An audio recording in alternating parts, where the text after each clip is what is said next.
నేను ఆడపిల్లల గురించి మాట్లాడుతున్నాను. ఎవరు నన్ను తిట్టుకోకండి. ఎందుకంటే మా కుటుంబంలో జరిగింది అది. మా అక్కయ్య గారింట్లో జరిగింది. ఆడపిల్ల 12 సంవత్సరాల పిల్ల 10 సంవత్సరాల పిల్లని నమ్మి ఎవరు బంధువులలో కానీ, మరి అక్క చెల్లెలలో కానీ, అన్నదమ్ములలో కానీ,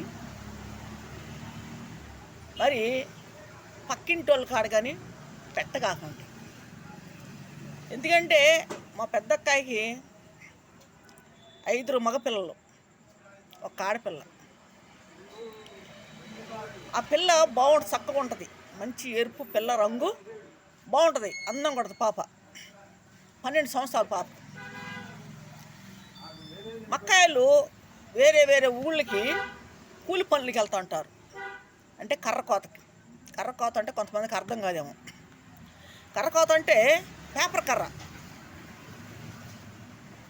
అంటే సుబాబు తోటలు, జామాయి తోటలు, ఇటువంటి తోటలు నరుకుతాకి వెళ్తూ ఉంటారు.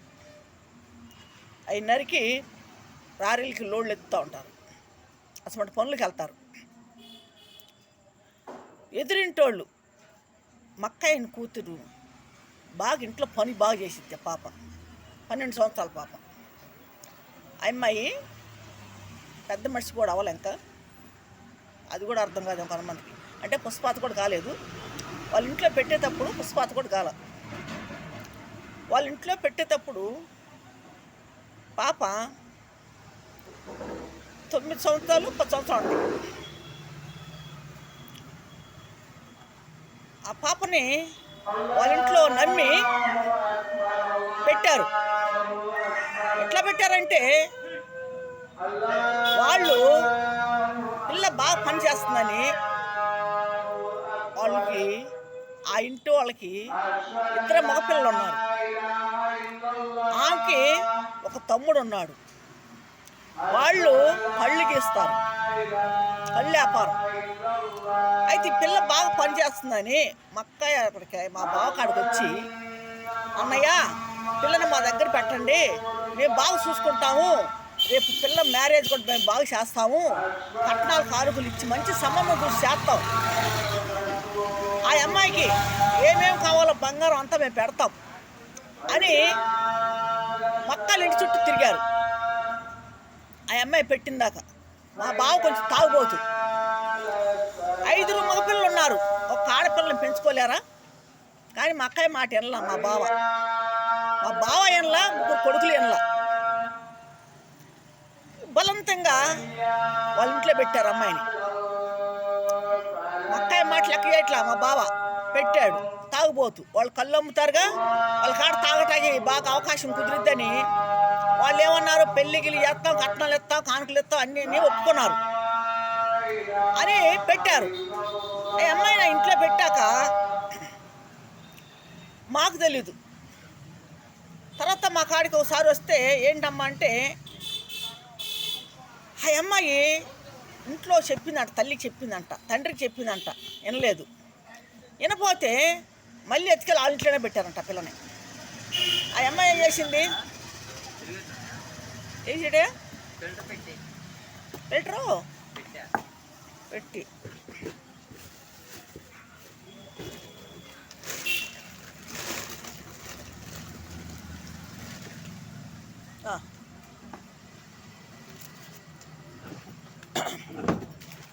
అయితే ఆ ఇంట్లో పెట్టారు. పెట్టినాక రెండోసారి పెడితే ఆ అమ్మాయి వాళ్ళు పెట్టే బాధలు భరించలేక వాళ్ళ ఇంట్లో వాళ్ళు మేనలుడు, వాడికి ఆ ఇంట్లో ఆయనకి మేనలుడు కళ్ళు గెత్తాకి వెళ్ళేవాడంట. ఈ అమ్మాయిని కూడా తీసుకెళ్ళేవాడంట. తీసుకెళ్ళినప్పుడు ఎడారి శాలల్లో తాడి చెట్లకి వెళ్ళేవాడు. తాడి చెట్లకి సైకిల్ మీద కొండలు కట్టుకొని తీసుకుని వెళ్ళేవాడు. సరే ఈ అమ్మాయిని 5 గంటల టైంలో ఎన్ని పొదలు, తాడి చెట్టు పొదలు, ఆ పొదల్లో తీసుకెళ్ళి పిల్లని ఆగం చేయబడంట. పిల్ల తప్పించుకొని పారిపోయి ఇంటికి వచ్చేసి రైలు స్టేషన్కి వచ్చి బండి ఎక్కి 5 గంటలు 3 గంటల ప్యాసింజర్ 2 గంటల ప్యాసింజర్ ఎక్కి విజయవాడ వచ్చేసింది అమ్మాయి. ఆ అమ్మాయి స్టేషన్ తాడేపల్లి స్టేషన్ తెలీదు, కృష్ణా తెనాలి స్టేషన్ దిగటం తెలియక కృష్ణా బ్యారేజ్ దగ్గర బండి ఆగితే అక్కడ దిగి నడుచుకుంటూ వస్తుంది. మేము అప్పుడే పనికి వెళ్తున్నాం, మాకు ఎదురుపడింది. ఏంటమ్మా నువ్వు ఇక్కడున్నావు అని చెప్పేసి మేము మాట్లాడాం. అమ్మ ఇట్లాగా అని చెప్పేసి అడిగింది. సరే అమ్మ నువ్వు ఇంటికి పోదా, మేము వస్తున్నాం అని చెప్పేసి ఇంటికి పంపించాం. తర్వాత మేము వచ్చినాక అడిగాం. అంటే అమ్మ నేను వెళ్ళను, అమ్మ కాడికి ఆ నాన్న కాడ ఉండను, నీ దగ్గర ఉంటా అని చెప్పేసి నాతో మాట్లాడాను. మా అక్కాయి, మా తమ్ముడోళ్ళు, మా మరదలు అందరం మాట్లాడుకున్నాం. సరే ఉండమ్మా నా దగ్గర ఉండని చెప్పేసి అన్నాం. మేము పొద్దున్నే మళ్ళీ పనికి వెళ్ళాలి, ఇసుక పనికి వెళ్తాం. నేను మా చిన్నక్క ఇసుక పనికి వెళ్ళాం. మా మరదలకు ఒక చెప్పేళ్ళాం పిల్లని, అమ్మ వాళ్ళ నాన్న కానీ వాళ్ళ అందమ్మలకి వస్తే పంపగాక పిల్లని, మేము వచ్చిందా పంపగాక అని చెప్పేసి అన్నాం. వాళ్ళు తాగి వచ్చి మా మరద మేము గొడవాడి తండ్రి కొడుకు ఈ పిల్లని తీసుకెళ్ళిపోయారు. మీ ఇంటికాడ ఎందుకు ఉండాలో చెప్పని తీసుకుపోయి ఏం చేశారు, మళ్ళీ అదే ఇంట్లో పెట్టారు. అదే ఇంట్లో పెట్టాక ఒక వారం రోజులు అట్టే గొడవలు జరుగుతున్నాయి. ఆడ పెట్టారు. పిల్ల పుష్పాత అయింది. పుష్పాత అయితే ఆ ఇంటికల్లామా మీ నాన్నకి మీ అమ్మకి చెప్పాకు, మీ వాళ్ళు చెప్పాకు, చెప్తే తీసుకెళ్ళిపోతారు మా దగ్గర నుంచి అని చెప్పి చెప్పకుండా పిల్లల్ని దాపిచ్చేసింది. పుష్పాత అయిన సంగతి 12వ సంవత్సరాల పిల్లకి పుష్పాత అయింది. అయితే మాకేం చేసినప్పుడు పనులకి వెళ్తాకి నన్ను కూడా పిలిచారు. నేను పిల్లల్ని తీసుకొని మా అక్కయ్య కాడికి వెళ్ళాం. అయితే వెళ్ళాము 2000 సంవత్సరం వెళ్ళాము. మే నెల 5 నెల మే నెల. అయితే అందరం ముఠా మాట్లాడుకొని రాత్రి 12 గంటలకి రారి వచ్చింది. ముఠా కట్టుకొని అందరం మేస్తులు కట్టుకొని సామాను ఉన్నాడు అని చెప్పి పెద్ద రారి ఎల్పి రారి వచ్చింది. నైట్ అర్ధరాత్రి వచ్చి కేకలు ఎత్తి ఎవరికి వాళ్ళు మూటలు కట్టుకొని రారి ఎక్కాం. పిల్ల రారి కాడికి వచ్చింది. రాత్రి 12 గంటల మెలుగుతోండి. మా బావ తాగి గొడవ పెట్టుకుంటే మా బావతో నేను మాట్లాడలే. మా అక్క అన్నమ్మ వచ్చావు అమ్మ పిల్లలు తీసుకొని మాతో పాటు ఉండని చెప్పేసి అని. సరే లెక్క అని చెప్పేసి అన్న. ఈ పిల్ల వచ్చి అమ్మా నన్ను కూడా తీసుకుపోండి అని చెప్పి రారి ఎక్కింది. రారి ఎక్కితే పిల్ల తండ్రి, పిల్ల అన్నదమ్ముడు పిల్ల దించేశారు. రారి నుంచి దించేసి నువ్వు అక్కడే ఉండు, నువ్వు బతికినా సచ్చినా అక్కడే చావని చెప్పేసి అనేసారు అన్నమాట. ఈ పిల్ల రారి చుట్టూ తిరిగి తెగ ఏడుస్తుంది. వాళ్ళ అమ్మని, అమ్మ నన్ను తీసుకుపోండి, తీసుకుపోతే ఇదే లాస్ట్ సూపు, మీకు ఇంక నేను కనపడను అని అనేది. అనగానే నా గుండె జారిపోయింది. అసలు ఏంటి పిల్లట మాట్లాడింది. అక్క పిల్లని తీసుకురాక్క. అయితే అయింది గొడవ. బావకి వాళ్ళకి నేను నచ్చ చెప్తానక్క, నువ్వు తీసుకురా పిల్లని తీసుకురాక్క అంటే మా బావ ఒప్పుకోట్ల కొట్టేస్తున్నాడు. మక్కని కొట్టేస్తుంటే నేనేదేనంటే నా మీద తిరగబడుతున్నారు. సర్లే అని కాముకున్నా. వెళ్ళాం, పనులకి వెళ్ళాం. ఆ పిల్లని వదిలిపెట్టేసి వెళ్ళిపోయాం. నైట్ వెళ్ళాము. ఇక తెల్లారి నాకు మనసు బాధేస్తుంది. తెల్లారి ఎవరికి వాళ్ళు సరుకులు తెచ్చుకొని అడ్వాన్స్లు ఇచ్చారు. సరుకులు తెచ్చుకొని ఎవరికొకరు పాలకాలు, చేలు, పాకలు, ఎడారులు, సుబాబు తోటలు, జామాయ తోటలు, ఆ తోటలు ఒప్పుకున్నారు. ఇంకా అందరికి అడ్వాన్స్ ఇచ్చారు. సరుకులు తెచ్చుకొని అందరూ మొచ్చుల్లా కట్టుకొని మొచ్చుల మీద పాకాలు లాగేసుకున్నాం. ఆ సరుకులు తెచ్చుకున్నాము. ఆ తెల్లారి చేలో దిగాము. చేలో చెట్లు నరుగుతున్నారు. మా అమ్మాయి కొమ్మ నరుగుతుంది. మా అమ్మాయికి ఏడు నుంచి తెగిపోయింది. ఏలు ఈ కండలు వేసిపోయింది. మా అమ్మాయికి రక్తం వార్తలు అయిపోయింది. హాస్పిటల్కి వెళ్ళాలంటే చాలా దూరం వెళ్ళాలి, కనీసం 10-15 కిలోమీటర్లు వెళ్ళాలి. ఎలాగా ఏంటంటే గుడ్డ చుట్టేసాము. ఆగట్ల గుడ్డ చుట్టేసాము. ఆ పాప సాయంకాలం పనిలో దిగి సాయంకాలం వెళ్ళాము. హాస్పిటల్కి తీసుకెళ్ళి అమ్మాయికి ఇంజక్షన్ చేయించి ఇది కట్టించి చేసాం. చేశాక ఇంటికి వచ్చాము. సరుకులు అవి తీసుకొని పిల్లల్ని తీసుకొని ఇంటికి వచ్చాము. ముచ్చుల మీద కూర్చున్నాం. నైట్ పూట అర్ధరాత్రి గాలి వాన తుఫాను. మే నెల 13వ తారీఖు. ఈ పిల్లని వాడు పాడు చేసేసి రేపు చేసి పిల్లని చంపేసి మక్కాయల ఇంట్లో వాళ్ళు ఎవరు లేరుగా ఆవు చీరలతోటి ఆ పిల్లని ఊరేసి మా దగ్గరికి వచ్చారు. వచ్చి కారు వేసుకొచ్చి అర్ధరాత్రి కేకలేసారు. శాలలోకి వచ్చి కేకలేస్తే మా అక్కాయి భయపడిపోతుంటే అమ్మ నా కాలు కట్టి తాడు కట్టి లాగుతున్నారమ్మని మా అక్కాయి భయపడుతుంది. ఎవరు కడుతున్నారు ఏంటక్క, తాడు బాగానే ఉండక అంటే, లేదమ్మా నాకు తాడు కాలు కట్టి లాగుతున్నారమ్మా, నన్ను లాగేస్తున్నారంటే పిల్లకి అక్కడ ఉరేసేసారు వాళ్ళు. సాగు కొట్టేసి ఉరేసారు. అయితే నువ్వు కంగారు పడక అంటున్నా. మా అబ్బాయికి ఏం చేసింది, గాలి కొడుతుంది, నాది కొత్త చీర, గులాబీ పూలు చీర అన్నమాట అది. అయితే మా పిల్లోడు చలికి ఎట్ట కప్పుకున్నాడు. ఇక్కడ దీపం పెట్టాం, దీపం పెడితే ఆ దీపం అంటికి పోయింది చీరకి అంటికి పోయి చీర తగలబడిపోయింది. అయ్యో పిల్లోడు తగలబడిపోతాడని మేము ఇట్లా నలిపేసాం, నా చేతికి కాలిపోయి ఆ చీర పక్కన పడేసాము. పిల్లోడు అంటుకుపోయాడు. తర్వాత పిల్లోడు ఒక అటకమేనా, మేము ఒక అటకమేనా, నా కూతురు నేను ఒక అటకమేనా, మా అక్కయ్య కాడ కూర్చొని నేను, మా పిల్లోడు ఇంకొక ఆటున్నాడు.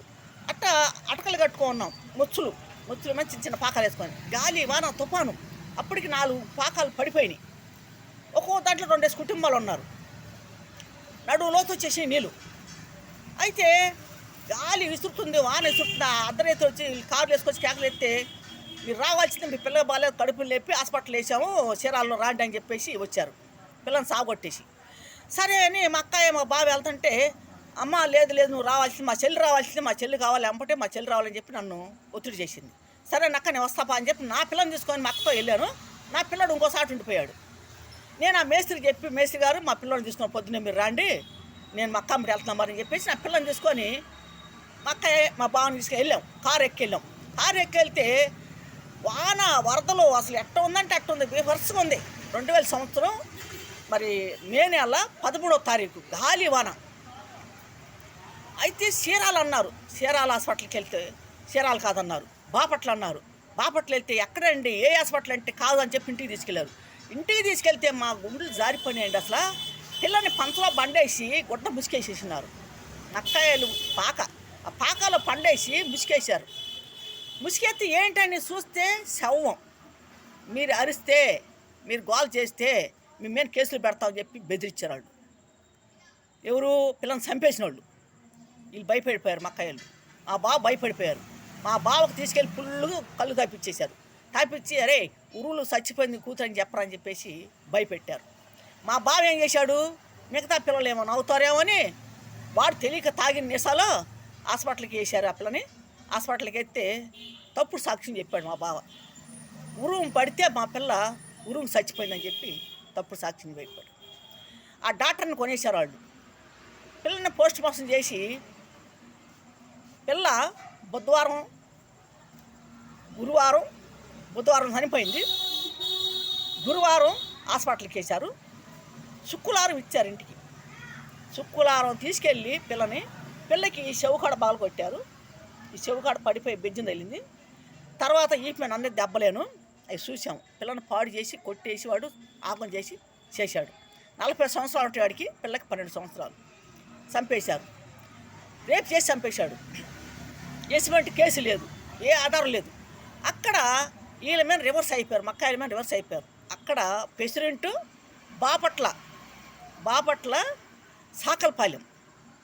సాకలపాలెం వాళ్ళు మరి ఒకళ్ళేమో సాకలోళ్ళు, ఒకళ్ళేమో గమ్ముళ్ళోళ్ళు.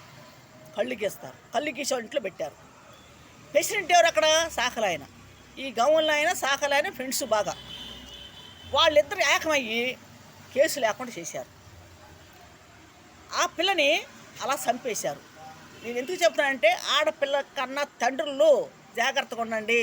ఆడపిల్లల్ని ఎవరికి అప్పచెప్పకండి, ఎవరెల్లా పెట్టగాకండి. చిన్న పిల్లలైనా సరే, సంవత్సరం పిల్లలైనా సరే, 2 సంవత్సరాల పిల్లలైనా సరే, 3 సంవత్సరాల పిల్లలైనా సరే పక్కింటికి కూడా పంపగాకండి. దయచేసి పక్కింటికి కూడా పంపగాకండి. ఎందుకంటే మతం బట్టి, అహంకారం బట్టి, కళ్ళకి కామరం బట్టి వస్తున్నారు. పిల్లల్ని అన్యాయంగా చంపేస్తున్నారు ఆడపిల్లల్ని. ఎవరు కూడా దయచేసి ఎవరిని నమ్మి ఎవరెళ్ళ కాడ పెట్టగాకండి. ఆడపిల్లల తండ్రులు జాగ్రత్తగా ఉండాలి, తల్లులైనా తండ్రులైనా మీరు జాగ్రత్తగా ఉండండి. ఎందుకంటే స్వయాన మా ఇంట్లో జరిగింది. మా అక్కగారు పిల్లని చంపేశారు. ఆ పిల్లని చంపేశాక మా అక్క ఇంట్లో 3 మగపిల్లలు చచ్చిపోయారు ఆ మనోయత్తో దిగులతో. తర్వాత ఒక పిల్లోని కూడా చంపేశారు. మళ్ళీ తర్వాత మా అక్క మనోయత్తో, ఆ వేదంతో మా అక్క కూడా చనిపోయింది. ఆ పిల్ల కోసము ఆ పిల్లతో 5 చచ్చిపోయారు. ఆ ఇంట్లో కుటుంబం పోయింది. ఇప్పటికీ మేము దిగులు పెట్టుకుంటున్నాం. ఎందుకంటే మా అక్క పోయింది, మా అక్క కొడుకులు చనిపోయారు, మా అక్క కూతురు చనిపోయిందని చెప్పి ఇప్పటికీ ఆదరణ పడుతున్నాం మేము. ఎటువంటి కేసు లేదు. పోలీస్ స్టేషన్లో మోసం చేశారు, డాక్టర్ మోసం చేశాడు, గవర్నమెంట్ డాక్టర్ వాళ్ళ కాళ్ళు లంచం తినేసి తప్పుడు సాక్ష్యాలు, తప్పుడు రిపోర్ట్లు ఇచ్చాడు. దయచేసి ఎవరు కూడా ఆడపిల్లల్ని అమ్మి ఎవరి కాడ పెట్టగాకండి. అది 5 సంవత్సరాల పిల్ల అయినా సరే, 3 సంవత్సరాల పిల్ల అయినా, సంవత్సరం పిల్ల అయినా సరే, పాలు తాగే ఉయ్యాలు వేసే పిల్ల అయినా సరే జాగ్రత్తగా ఉండండి. ఎందుకంటే ఒక్కొక్క మొగ జాతి అన్నవాళ్ళు వాళ్ళకి మతం పట్టి సస్తున్నారు. ఆడపిల్లల కన్నా తండ్రులు తల్లులు జాగ్రత్తగా ఉండాలి. ఎవరు నమ్మకాకండి, ఎవరు నమ్మి ఎవరి కాడ పెట్టగాకండి, బంధువుల కాడ కూడా పెట్టగాకండి, బంధువులు కూడా అప్పు చెప్పకండి. పిల్లల్ని జాగ్రత్త కాపాడుకోవాలి మీరు, పిల్లల్ని మీరు జాగ్రత్తగా. ఎందుకంటే మాకు జరిగింది కాబట్టి నేను చెప్పగలుగుతాను, నేను చేయగలుగుతాను. ఇప్పటికైనా సరే, ఇప్పటికైనా వెళ్ళి ఎంక్వైరీ చేసేట్టు ఉండదన్నమాట. ఎందుకంటే నేను బతికే ఉన్నా, నేను చచ్చిపోలేదు. ఇప్పటికైనా వెళ్ళి చెల్లి, ఇప్పటికైనా నన్ను వచ్చి తీసుకెళ్ళి మీరు చూపిమ్మన్నా నేను చూపిస్తాను. ఇల్లుడు బాపట్ల సాకల్పాలి వాళ్ళు ఒక్క కుటుంబం కోసం వాడు ఒక్కడు చేసిన మోసానికి వాళ్ళ కుటుంబం పోయింది. వాడు బాగానే తిరుగుతాడు, ఎద్దెళ్ళి ఇప్పుడు ఆంబోత ఎద్దెళ్ళి వాడిని కానీ ఒక ఆంబోత ఎద్దులాగా వదిలేశారు ఊరి పని. లంజా కొడుకుని నాకు బూతులు వస్తున్నాయి. మా అక్క కుటుంబం పోయింది. ఆ చెప్పిన లంచా కొడుకులు, పక్కన లంచా కొడుకులు కూడా వాళ్ళకి పిల్లలు ఉన్నారు, వాళ్ళ పిల్లలు కూడా ఎక్కడ నాశనం అయిపోతారు. ఎందుకంటే మాకు అంత కడుపు మండిపోతుంది. తిట్టున్నారని మీరు అనుకోవద్దు ఎవరు కూడా. ఎంత రగిలిపోతుందంటే తక్కువ క్యాస్ట్ అని మమ్మల్ని ఆ రకంగా చేశారు. అక్కడ ఇల్లు మాదిగోళ్ళు అంటరాళ్ళు ఉండాలి, ఆ రకం చేశారు. ఆ నా కొడుకు రేపు చేసేటప్పుడు తెలియదు అది మాదిగదని. ఆ లంజ కొడుకు తెలీదా, ఆ ముండ నా కొడుకు తెలీదా, ఎదో నా కొడుకు తెలీదా, సన్నా చదవ ఆ నా కొడుకుని కోస్తే ఊరి సరిపోతాడు. ఆ నా కొడుకుని గొడ్డు కోసాడు లంజ కొడుకుని. మదం బట్టి అహంకారం బట్టి లోకలి పిల్లలే దిక్కులేని పిల్లలను చంపుతున్నారు. మీరు జాగ్రత్తగా ఉండండి, తల్లిదండ్రులు జాగ్రత్తగా ఉండండి. ఆడపిల్లలను అప్పు చెప్పొద్దు, ఎక్కడ అప్పు చెప్పొద్దు, ఎవరికి అప్పు చెప్పొద్దు అంటే నమ్మటానికి లేదు. ఎవరు నమ్మటానికి లేదు. వాడు బాబాయ్ అయినా మామయ్య అయినా ఎవరు నమ్మటానికి లేదు. వాడు తాత అయినా సరే నమ్మటానికి లేదు. కొంతమంది మందు తాగి కళ్ళ కామరం బట్టి పసిపిట్టలను కూడా ఆపం చేస్తున్నారు. దయచేసి నా వీడియో చూడండి, మా వీడియో చూసి నన్ను మటుకు ఎవరు తిట్టుకోగాకండి. నేను జరిగింది చెబుతున్నాను. స్వయాన మా ఇంట్లో జరిగింది, మా అక్క చెల్లి ఇంట్లో జరిగింది. మా అక్క కుటుంబం లేకుండా పోయింది. మా అక్క కుటుంబం అంతా నా కొడుకు గురించి లంచ కొడుకు కోసం పోయారు అందరూ. ఆ మనోయతో దిగులతోటి ఇద్దరు పిల్లల్ని చంపేశారు. ఒక కొడుకుని చంపేశారు, కూతురుని చంపేశారు, మా అక్కయ్య పిల్లల్ని. ఆ మనోయతో మా అక్క చచ్చిపోయింది. మీరందరూ దయచేసి మీ బిడ్డలను మీరు జాగ్రత్త పెంచుకోండి. ఎవరికి అప్పు చెప్పకండి. అది చిన్నమ్మైనా పెద్దమ్మైనా ఎవరికి అప్పు చెప్పొద్దండి. ఎవరి బుద్ధి ఎలా ఉంటుందో ఎవరికి తెలియదు, వాళ్ళ మొగుళ్ళు ఎలా ఉంటారో తెలీదు. తాతలైనా మామయ్యలైనా వాళ్ళ బాబాయిలైనా పెద్దన్నలైనా అన్నదమ్ముళ్ళైనా వాళ్ళకి అప్పు చెప్పొద్దండి. పిల్లల్ని దయచేసి అప్పు చెప్పకండి. మీ తల్లిదండ్రులు మీ బిడ్డలు మీరు కాపాడుకోండి, మీ ఎంట పెట్టుకోండి. ఎక్కడికి వెళ్ళినా, చుట్టాల దగ్గరికి వెళ్ళినా, పక్కాల కాడికి వెళ్ళినా, ఎక్కడికి వెళ్ళినా సరే మీ బిడ్డలను మీరు కాపాడుకోండి. మీ బిడ్డలు మీ దగ్గర పెట్టుకోండి. ఎవరు నమ్మి ఎవరికి కాకండి, ఎవరి చేతిలో పెట్టకాకండి, ఎవరి ఇళ్ళలో ఉంచకాకండి. ఎవరు నమ్మటానికి లేదు. పోలీసులు కూడా ఏం చేయరు, ప్రభుత్వాలు కూడా ఏం చేయరు. అసమంటి ఎదలను వదిలేస్తారు. అసమంటి ఎదలను వదిలేపెట్టి ఆడపిల్లలు మాయమైపోతున్నారు. ఆడపిల్లల్ని ఎక్కడ పడితే అక్కడ చంపేస్తున్నారు. మాకు ఇప్పటికీ బాధగానే ఉంది. ఆ ఆడపిల్లని చంపేసి ఇప్పటికీ బాధ కదా మాకు. ఆ ఆడపిల్లని చంపేశారు, ఒక కొడుకుని చంపేశారు, తర్వాత 2 కొడుకులు చనిపోయారు మనయతోటి, తర్వాత మా అక్క చనిపోయింది అదే యాదంతో. ఆ కుటుంబంలో వరుసనే 5 చనిపోయారు. కూతురు 3 కొడుకులు, తల్లి 5 చనిపోయారు. మా బావ 2 కొడుకులు మిగిలారు. ఒక కోడలు చచ్చిపోయింది ఇంట్లో. మీ అందరికీ నమస్కారం. ఆ వీడియో చూడండి. గుంటూరు జిల్లా తాడేపల్లి. నా పేరు శాంతి అండి. ఓసమ్మ సెంటర్ 17 వార్డు. మీరు ఎవరు తిట్టుకోవద్దండి. ఎవరి పిల్లలని జాగ్రత్త పెట్టుకోండి. ఎవరు నమ్మద్దండి. ఎవరు నమ్మి ఎవరు గొప్ప చెప్పకండి. మీ ఆడపిల్లలు మీరు కాపాడుకోండి. తర్వాత ప్రభుత్వాలు ఏం చేయవు, గవర్నమెంట్ ఏం చేయదు, పోలీసులు కూడా ఏం చేయలేరు. అసలు రాక్షసి జన్మాలను వదిలేస్తారు అంతే, ఏం చేయరు వాళ్ళు. మీ అందరికీ నమస్కారం. నా పేరు శాంతి. నేను పెట్టే వీడియో చూడండి. తాడేపల్లి కే శాంతి యూట్యూబ్లో వస్తాయి ఆ వీడియోలు చూడండి. ఎవరు తిట్టుకోకండి. నాకు బాధ కలిగి వాళ్ళు తిట్టాను నేను. ఎందుకంటే మా అక్కయ్య కుటుంబం అంతా పోయింది. మా అక్కయ్య కుటుంబం లేకుండా పోయింది. ఆ కుటుంబం ఒక్కడి గురించి వాడు చేసిన ఆగానికి అందరూ పోయారు, కుటుంబం లేకుండా. మీరు ఎవరు అని తిట్టుకోవాకండి. మీ అందరికీ నమస్కారం.